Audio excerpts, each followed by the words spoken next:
my name is Julian. I am the Gay Men's Coach UK, and today I think we are going to chat about belonging and all things being a gay man, belonging, maybe how our childhood affected that and stuff like that. So it's really great to have you joining me in this conversation.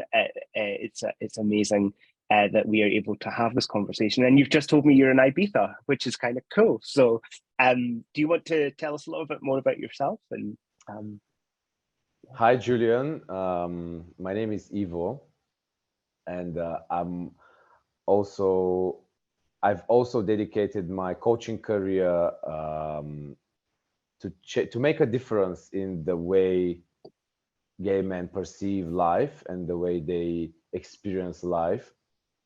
And I think the topic of belonging is really the root of life understanding and the way we are in general. I'm here because I've achieved a dream of mine. I created my own fashion brand. This is a totally separate thing, and the brand is specially created, exclusive created for the island. It's very much for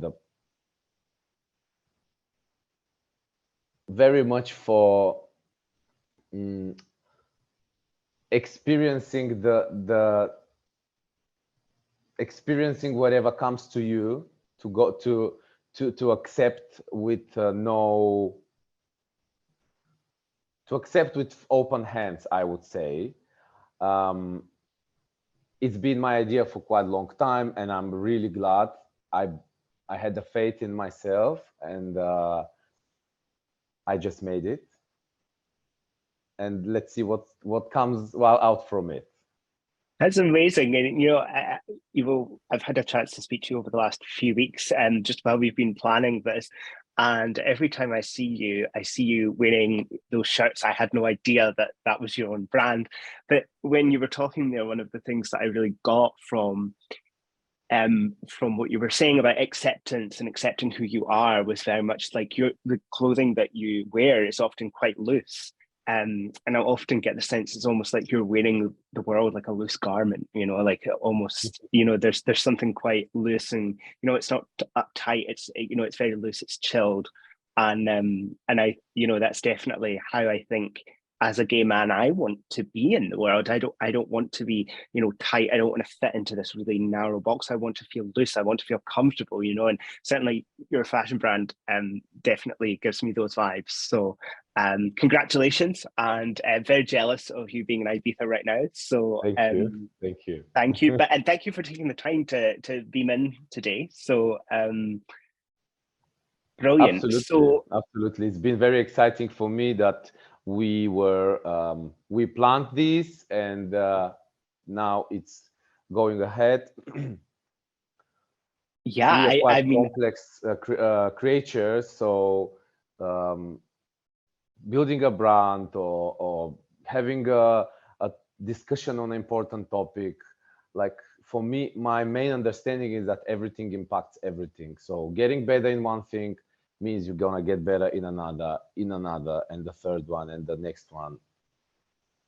Absolutely, it's all skill sets, isn't it? And you build the skills, and it's building the bricks, and before you know it, you've got a life that you've created. And same with belonging, I guess. And this idea of belonging, if as gay men, it's probably feeling that we don't belong is often probably something we've experienced. So definitely building that sense of belonging again is a skill set that you can build on and definitely come to master, I would guess. So Ivo, just let's jump right into this conversation. Why was the subject of belonging important to you? Belonging,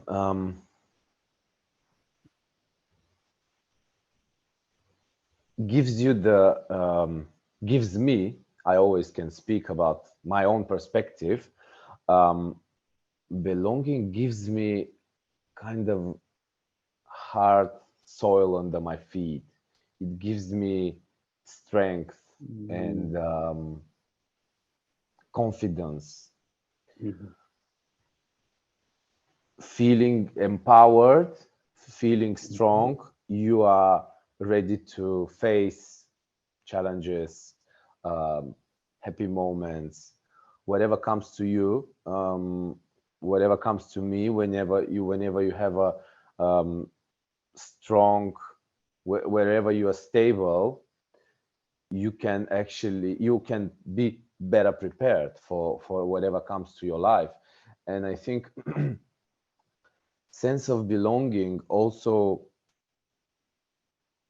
give us an idea where we are amongst the other people around the society, what part we are, because everything is a structure. Like everything in our life in the universe has a structure and has a specific place. We as well have a specific, like all the cells in our body has a specific place and a function. So we as a humans and our mission, we also have a specific place and a function. What I really found fascinating about what you said there, and I think I'd like to talk to it for a minute, is this idea that a sense of belonging is the foundation on which we build our lives. And I think for me as a gay man, that often, that foundation has sometimes been a little bit shaky. Growing up, being at school, people made assumptions about my sexuality before I even had an understanding of what that meant for me. Other people took ownership of that before I did. And so there was certainly a sense of that I didn't belong. And my start in life, where my identity as a gay person is concerned, started on very rocky foundations. And it's taken a long, long time for me to develop a solid foundation and a sense of belonging. And I often think that these ideas around belonging and other sort of self-concepts, especially for people who've experienced minority stress or who've experienced some form of trauma or wounding around those issues, and it's almost a bit like when you've broken a bone in your body and the bone heals, but it will forever be slightly weaker. It will never quite return to the state that it was in before.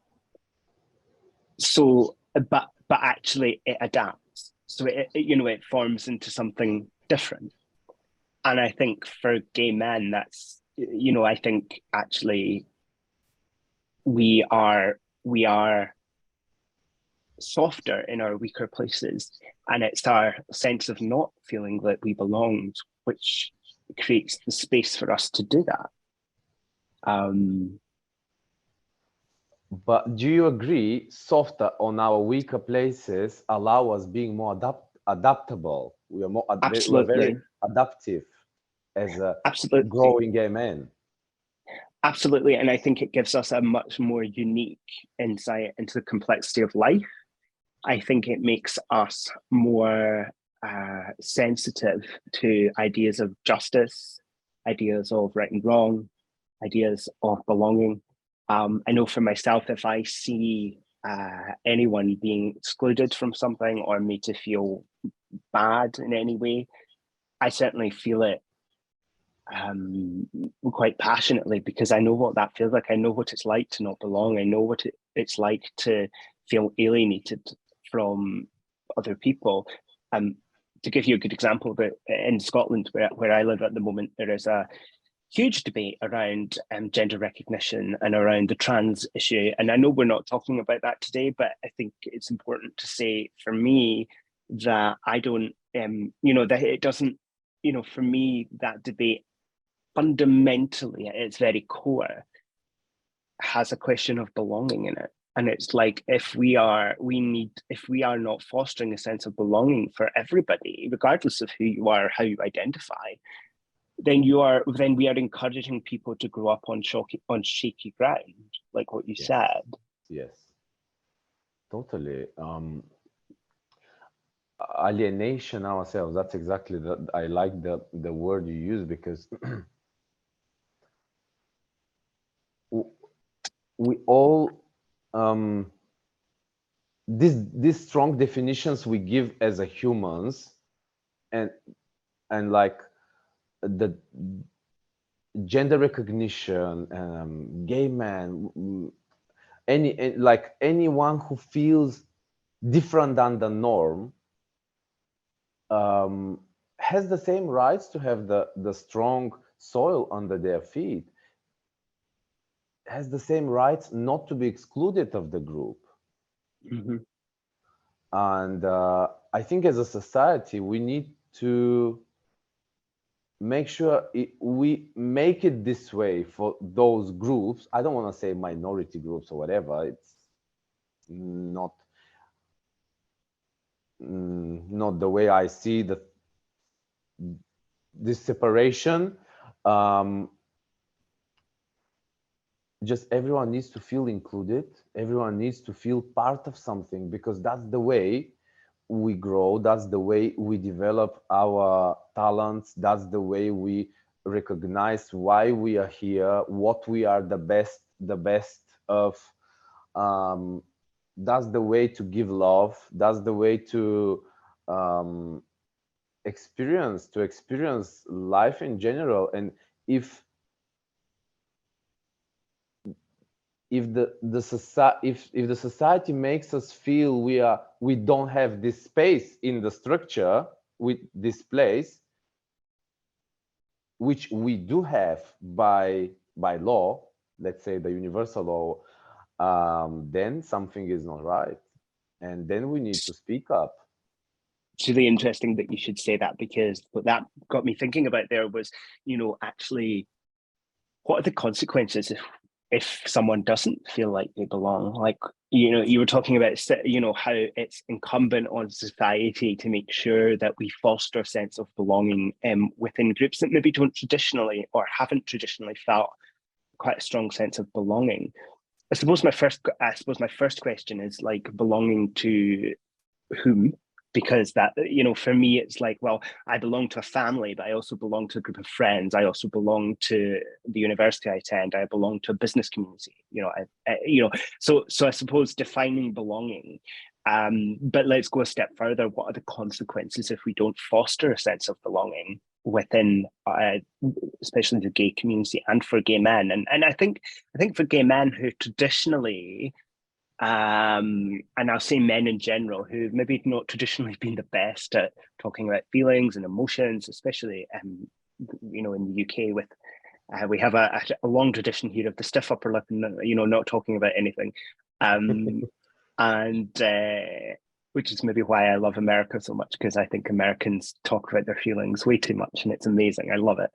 And but yeah, so belonging, belonging to whom, and also, what are the consequences if we don't get that right? If that solid ground underneath our feet isn't there, what do you think are the consequences for gay men going forward? If the solid ground is not there as a growing child, you first learn, you are brought up in the world that you are not important, that your decisions are not real, they are not, that you cannot trust your decisions, and you build this mechanism. Many times this happens even from through our family, being totally ignorant, or trying to ignore the fact. The family builds us this mechanism of not being able to rely on our decision-making system. And everything in our life after, and like up after 18, or everything is based on choice, everything is based on decision. So if you are not able to make this these steps to bring you where you want to be, then there is some a big issues in the first place.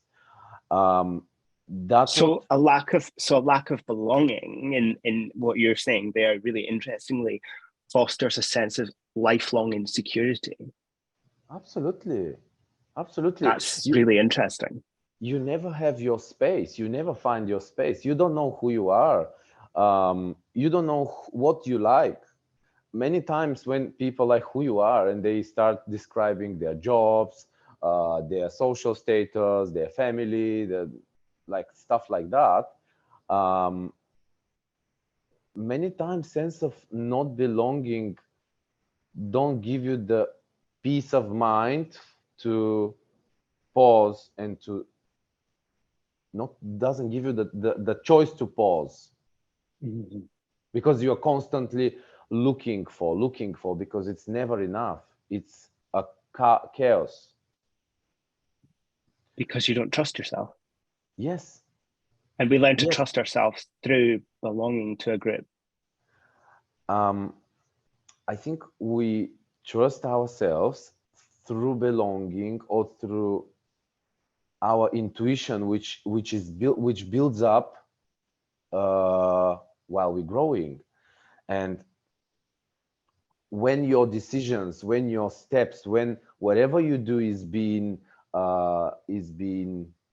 shouted to, or doubted, first, of course, it's family, not respected, it's never right, you're not enough, like, you subconsciously you put yourself lower than the rest.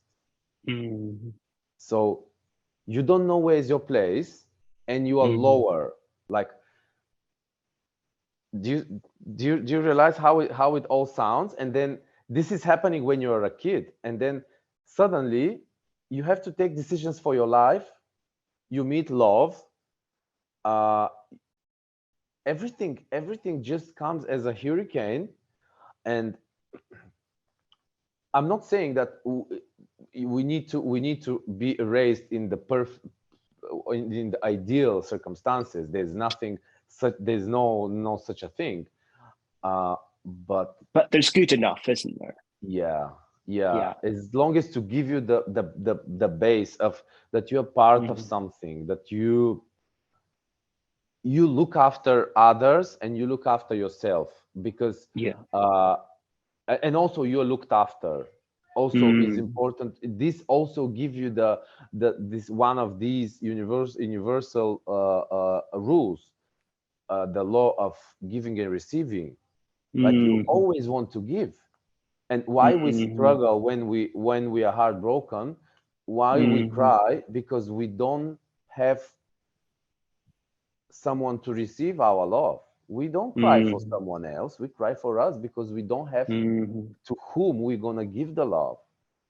It's really interesting you say that, and you know just on the back of that, I was when you were talking there, I was thinking about the way that I have historically operated within my own relationships, whether that be romantic or platonic. And one thing that's sort of recently come to my attention is the way in which I relate to partners in romantic relationships. And when I look at the blueprint that I was given as a child in my very early childhood, um, and the attachment styles that I developed, which were very inconsistent. The care that I received from my parents was very inconsistent. It was quite highly toxic, very abusive, neglectful.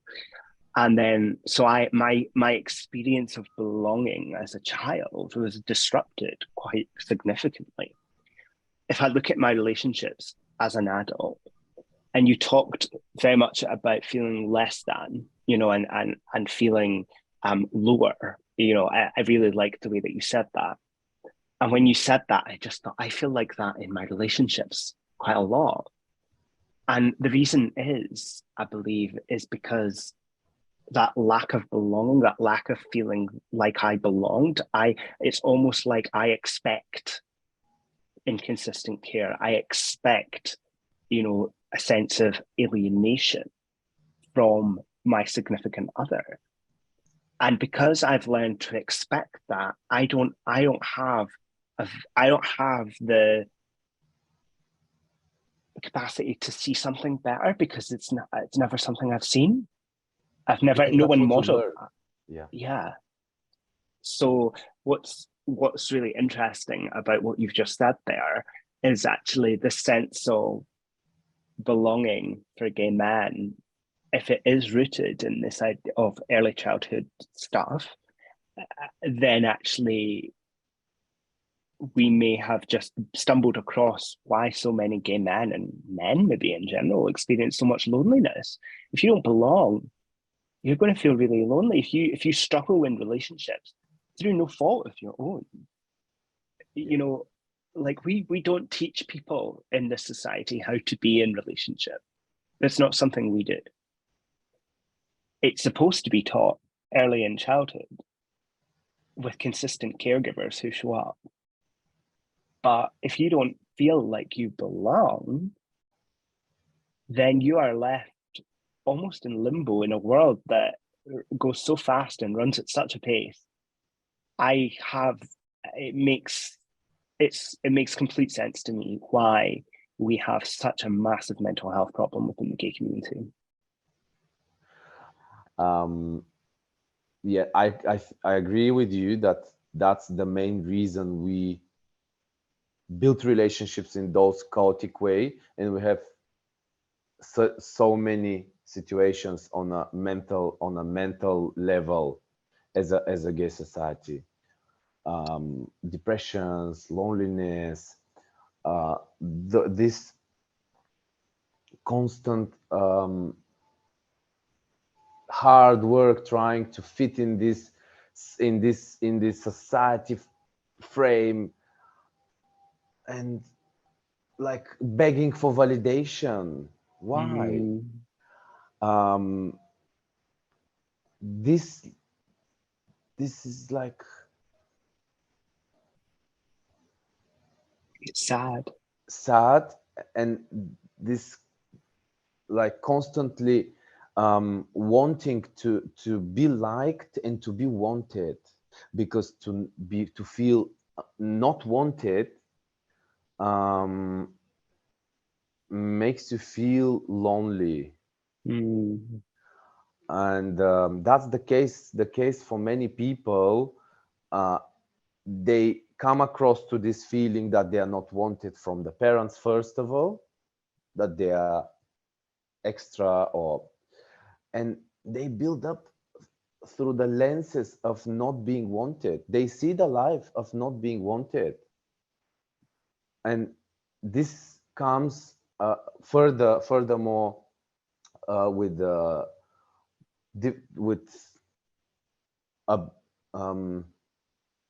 abusive usage of substances, alcohol, different addictions, even abusive relationships in terms of any relationship. I mean, friendship, very insecure in relationships. What I wanted to say, coming back to your thought, that there's no way we, like, when you see this in a childhood, because that's what the first relationship we see in our life is, the relationship between our parents and our parents with us. So we subconsciously copy this in our life. We don't know how, but that's how we learn it, and it's difficult to unlearn. It's not impossible, but it's difficult to unlearn. And the earliest we realize that this mechanism or habit doesn't serve us, the earlier we start to unlearn and learn what serves for the person who you are today. It's really interesting, and again, coming back to this idea of I really like when we talk about this stuff, for me, I am always reminded of this idea of neuroplasticity and how the brain has the capacity to form new connections, to form new neural pathways. And, how for a long time, I think we thought that the brain was quite fixed, and that the things that we learned in childhood were quite fixed. But I think what science is starting to tell us, what has certainly been my experience, is that the brain can learn new ways of doing things, new ways of functioning. Absolutely. And that, I suppose, goes back to the first thing we talked about, which was about the idea of the broken bone, and how it learns to adapt. And I sort of see the brain a bit like that brain that's been traumatized, or has experienced adversity early on. It does have the capacity to adapt, and it's adapted to and framed the world to cope with its early experience, but it's also kind of got the capacity to adapt to cope with safety as well. Yeah. And I think that makes human beings an incredibly fascinating species, because the power that's within our heads is crazy. So you talked there about we talked there about belonging and what belonging isn't, but then you kind of went on to talk about what belonging is. And I got a real sense from you when you were saying that belonging is safety. I don't know why. When you were talking, I just thought, I feel like when you were talking there, I thought belonging sounds like a real sense of safety. So for you, building on this idea, how what does belonging feel like, and how do we nurture that, especially for gay men? How do we build a sense of safety and belonging in community and relationships for gay men that is, as you so rightly pointed out, that doesn't involve abusing alcohol, drugs, that isn't revolved around sex and the pursuit of sex.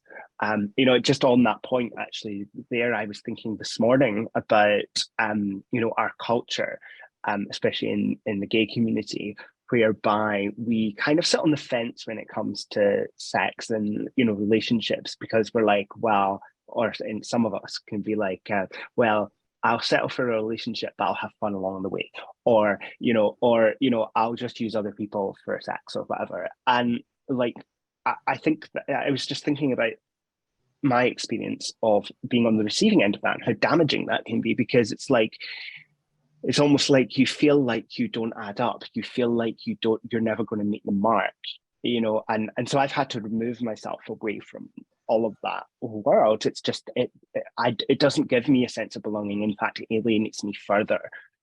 So if belonging, if the gay community is promising a sense of belonging, and actually what it's doing is alienating people, it's clearly not getting it right.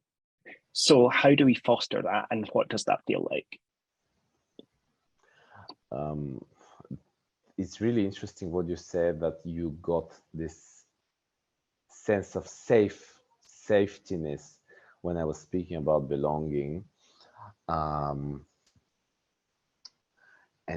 in my head just appeared the picture of childhood, the house I've grown up, and grandparents, and how everything was done with love. And I think this is one of the most important thing to give to the kids, to raise the kids with, to expand their vessel of adapting, or their vessel for the world, let's say, to not teach them, but to show them how to do things with love. And in order to show them, you always also have to do things with love, like really loving what you do. And because kids understand in the, not only in the way what you exactly show them, but they feel the way you do while you're doing something. And this sense of harmony, safetiness, and and everything is right, everything is correct. This is my sense of belonging. This is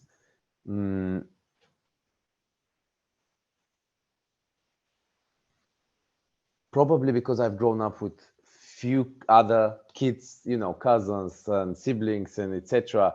So you always know how to share. You've grown up this way. It's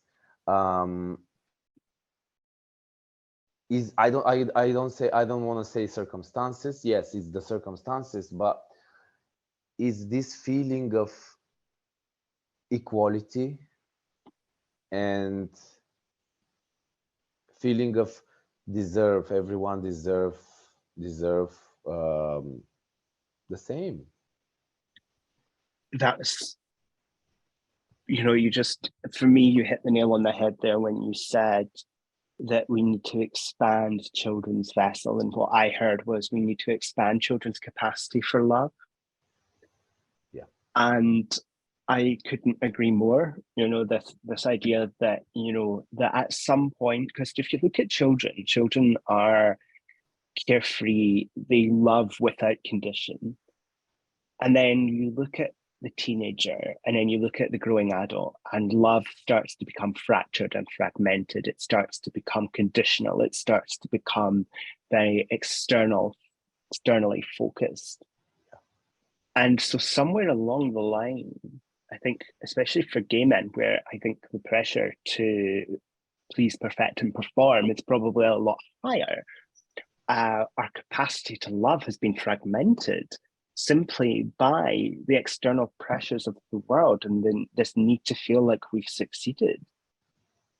But I wonder if the answer to belonging doesn't lie in success, but lies in our capacity to love. Capacity to love ourselves, I think. And to also I've also been through the thought, and it's also thought of friends. I need to perform, I need to be the best in this in order to compensate the fact I'm different. I need to compensate the fact I'm gay. These thoughts are just coming from somewhere. I don't know from where, but they are there, and they are staying there for many people, and they impact a lot the life, our own, the way we perceive ourselves, the way we allow ourselves to deserve.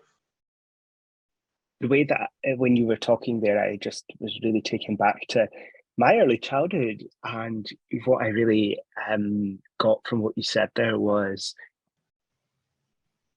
I please, perform, and perfect in to get love, affection, attention, love, a sense of belonging from people, because that's what I learned in early childhood. The adults taught me that to experience love, I needed to be who they wanted me to be, not who I was.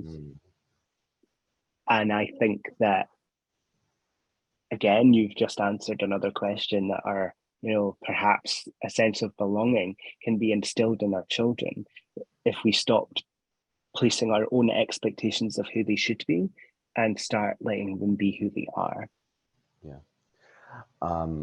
You you mentioned something like we've been who they wanted to be, and I think here is where people pleasing is born, and this constantly satisfying what everyone else around us want, and not being able to even understand what we actually want. And that brings us like, okay, you do this is your family requirements from you, that's your society, that's like your friends, they think this you should be doing this, and completing all these stuff, you're never happy, you're never satisfied, and the gap is bigger and bigger, and you don't know why things are not going well inside of you, but because you're working for the others, you are doing what they want you to do.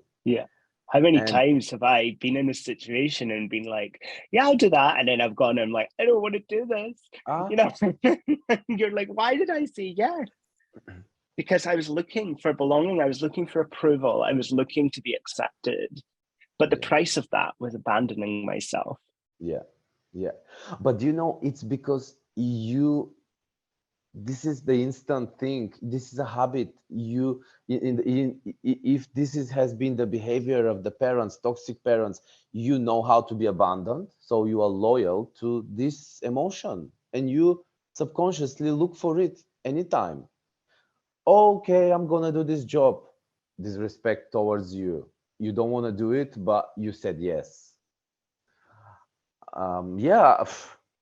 Lies, accepting things you don't want to accept, things at work because you want to overperform, you want to be the best, and like you are, it's just, it's no, it doesn't work.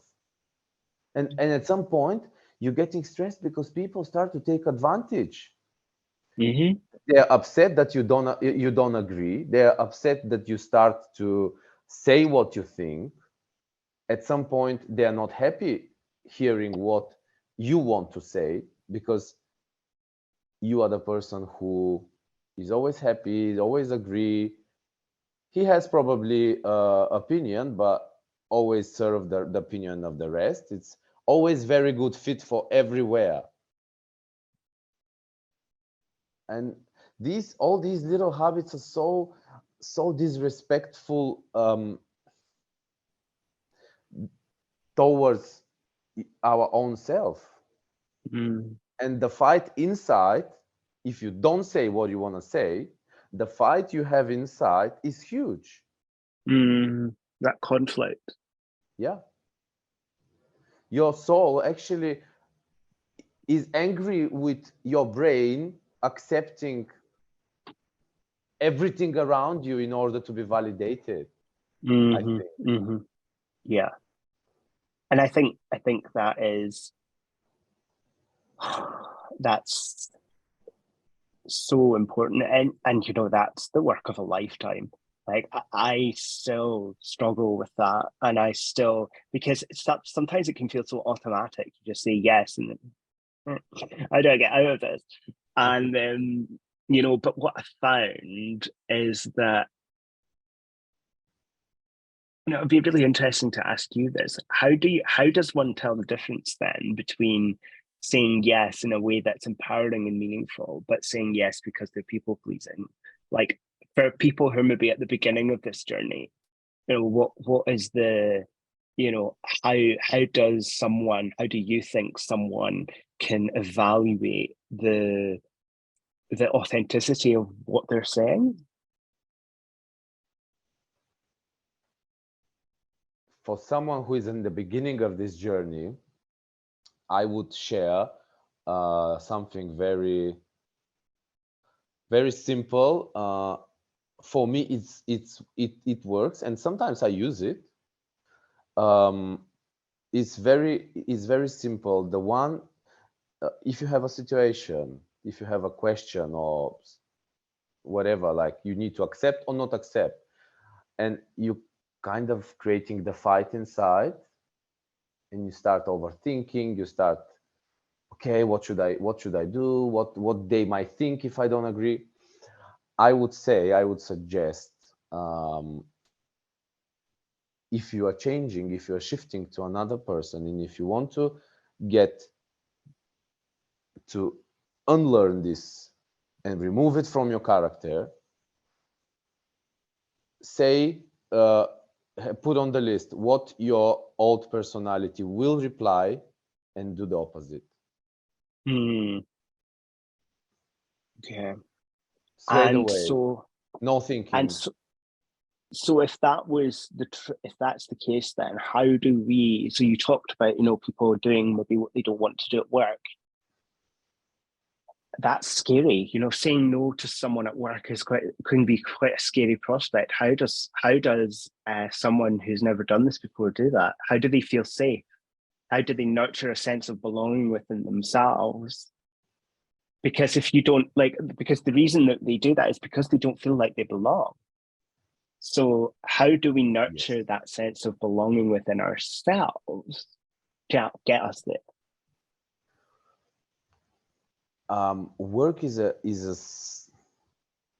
also another place we live. We spend a big time of our life at work, so we kind of need to make sure we are happy at the time at work while we're working or doing whatever makes us happy. And of course, there are gonna be times that we need to accept challenges and do work on it and put more effort and just get out of the comfort zone, do the doing. But Yeah. I think if your inner self start to feel this conflict that someone is taking advantage over you, you just put the cards on the table and say, look, I feel I won't be able to do this because it's against my understanding. And I know it's difficult. I know that at work everyone wants us just to accept, and there's this robotic kind of attitude many times. I'm not saying always, but or just suggest your version of it. I can do it, but in these conditions. I can do it at this time. Just if it's difficult to say no, at least start with make your conditions better, make it softer, give your conditions for their task. Yeah, that's really good advice, actually. And you know, I think that's definitely, you know, it's almost like you're setting up your own little paratroopers to kind of help you feel safe, because you're saying, well, okay, I understand that there's this task that I might need to do. I'm not 100% comfortable with it, but to feel comfortable with it, this is what I need. So actually, when you again, you know, it's amazing when you answer the question. I get so much clarity actually around what you're saying, because it's almost like how do we foster a sense of belonging at work? We foster a sense of belonging at work by asking for what we need. Yes. Yes. And I think we as a culture and as a society are not very good at doing that, because maybe we've never really been shown what we needed. Yeah, totally. I think that's been a really, really powerful, insightful conversation, Ivo, and I think we have covered a lot of ground in a really, really short space of time, but I think that's been so valuable.